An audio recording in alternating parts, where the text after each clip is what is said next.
Both real estate and infrastructure still represent a very large part of our GDP. They represent and are one of the largest employers in the country.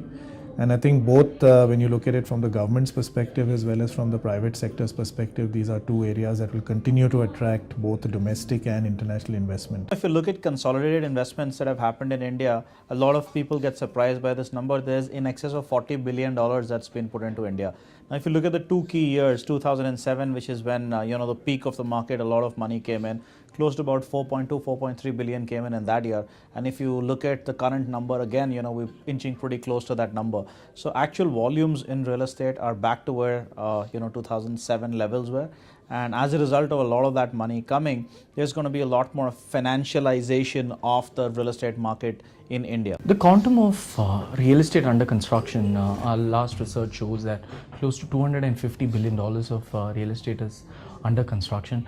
Unfortunately, the amount of foreign private equity capital is only around the $4 to $4.5 billion mark, which presents a huge amount of opportunity for foreign capital to come into India. But the good news is, over the last few years, we are seeing significant amount of commercial demand go up.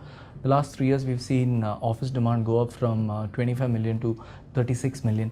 And a lot of global patient capital sovereign funds today are looking at investing in Indian real estate. We have seen players like GIC, Qatar Investment Authority, Abu Dhabi Investment Authority, Dutch Pension Fund, APG, Canadian Pension Plan, all these people actively investing in Indian real estate markets. Simply because we feel that there's a lot of pension funds and global sovereign wealth funds that need to diversify to emerging markets.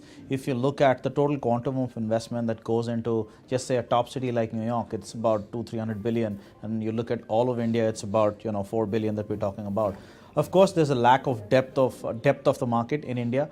But we feel that a lot of these pension funds will come to India, will put more money. There will be more real estate that gets developed, and as a result of that, more foreign capital will come into the country.